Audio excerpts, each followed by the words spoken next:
Olá pessoal, tudo bem? Nesse programa do canal Antropolinguagem nós vamos discutir os mitos da leitura de Gênesis, né, e a realidade do livro de Gênesis. Há muitos mitos, né, que interpretativos sobre o Gênesis, né? O maior de todos, indo direto ao ponto, é a interpretação literal e infantil feita tanto por ateus, né, como por religiosos. E o vídeo vai ser um vídeo assim curto, um tema tão complexo. Mas é um tema complexo que você pode fazer a resenha dele rapidamente, né? Sem as citações, sem as devidas citações. E as citações é a própria Bíblia. Que a Bíblia é a chave de leitura da própria Bíblia, né? Aí eu vou demonstrar como o significado, no geral, do Gênesis é alegórico, simbólico e espiritual. Até Gênesis 3, 4, né? Até ali a figura de Noé, citando a própria Bíblia, mostrando que ela mesmo, né, é a chave de leitura. Mas ao mesmo tempo não significa que não tem uma literalidade. É que no geral o sentido é alegórico e espiritual, mas tem uma literalidade, em especial em relação aos personagens, né? Então, primeiramente, sobre Adão e Eva, né? Você vai ver que tem duas histórias, duas narrativas de como Deus fez Adão e Eva. A primeira narrativa, isso pouca gente fala, ela é Gênesis 1, em que Deus cria todas as coisas, né? O Espírito de Deus parava sobre as águas do abismo, cria a luz primeiro, depois todas as coisas, o exército dos céus, né? Que são os anjos, os habitantes dos céus, né? E o homem e a mulher por último no final, e coloca como coroa ali do grande jardim do Éden, né? Que era na realidade a terra selvagem. Então essa primeira narrativa do Gênesis 1 é literal e até bate com as descrições, né, feitas pela arqueologia, pela palearqueologia, né, pela cosmologia. Entretanto, tem uma alegoria ali, né, a alegoria dos dias. Qual que é a chave? A chave está em Salmos, né, e também está no Novo Testamento, que é aquele versículo que Deus fala que o salmista fala, né, que para Deus, Pedro também fala, que para Deus um dia é como um ano e um ano como um dia. Então você não sabe a medida de tempo de Deus, que é um dia para Deus. É diferente da medida de tempo para o homem, né? Isso é bem claro. Enfim, essa passagem é bem conhecida, só você dar um Google aí que você vai achar. Aí depois você vem em Gênesis 2, que o significado geral é alegórico simbólico. Que Deus cria primeiro o homem primeiro, depois todas as coisas e a mulher por último. Parece até uma provocação. Entretanto, se você contextualizar ali para que povo, né, que aquela história foi contada, para que povos que aquela história foi contada, foi para os povos do mundo antigo, né, do crescente fértil.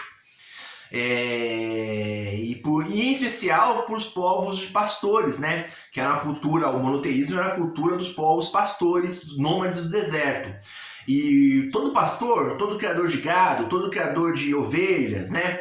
É diferente, gado do rebanho, né? Todo criador de rebanho, de gado, enfim, de animais, ele sabe que quem determina o sexo é o homem, quem tem o Y, né, o cromossomo Y é o homem. Então a mulher ela vem do homem na natureza, em especial dos mamíferos, né? A mulher ela vem do que determina o sexo é o cromossomo Y dos machos. Enfim, então assim, eu não quero me aprofundar muito nessa parte, porque é um tema longo, né? Mas dá para colocar uma série de citações tanto científicas como bíblicas, né? Enfim, mas a parte mais interessante é a parte da queda. Você vê ali claramente, né? Tem uma série de detalhes, assim, contradições propositais, provocações, que eu vou deixar passar. Mas, por exemplo, Eva, ela acrescenta a proibição de Deus, o não poder tocar na árvore do conhecimento do bem e do mal, né? E outra coisa, o pessoal fala que é maçã, né? Entendeu? Fala, não é possível, né? Isso é pra provocar. Mas é a árvore do conhecimento do bem e do mal. E a Eva acrescenta, quando vai dialogar com a serpente, a proibição de não tocar. Mas Deus não fala isso. Deus fala que só é proibido porque eles comerem, para eles não comerem, né? Enfim, não vou entrar nesse detalhe acerca desta árvore, né? Mas vamos ver acerca de outras árvores ali que tinha na região do Éden, né? Ou do crescente fértil. Primeira coisa interessante é quando, depois acho que a coisa mais importante, inclusive, né? Que é a mais interessante assim, e complexa, é que quando Adão e Eva comem do fruto, eles se escondem. Estando Deus a passear pelo jardim no final da tarde, pergunta por que Adão e Eva estavam escondidos. Aí os dois respondem, sai do esconderijo, estavam parece atrás de um arbusto, né? Sai e fala, é porque estando nus, te vendo caminhar, né, pelo jardim, ficamos com vergonha e nos escondemos. Aí Deus responde, quem te fez saber que vocês estão nus? Ah, foi a serpente.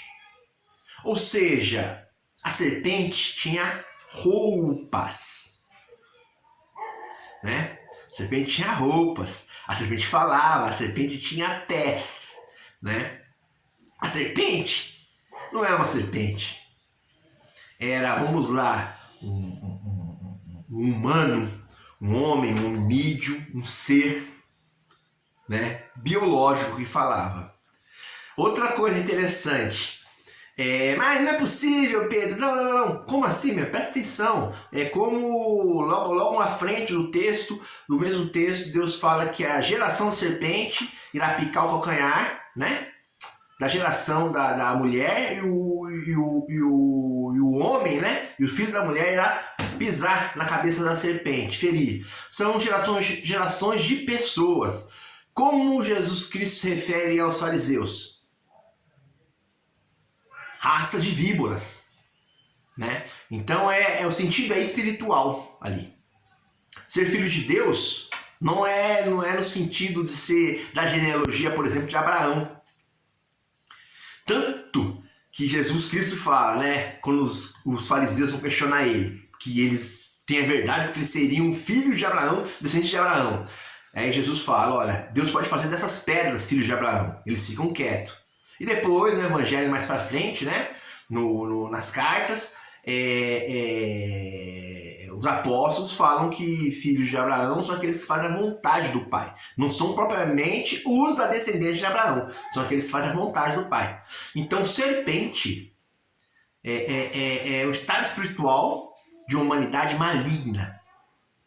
Tá entendendo? E é o seguinte, a gente vai precisar numa parte 2, tá certo?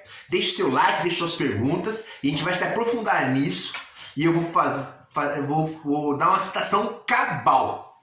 Não só dessas coisas, mas do significado de árvore. O que significa árvore? O que eram as árvores, né, do Jardim do Éden. Muito obrigado, meu amigo, e até a próxima. Falou!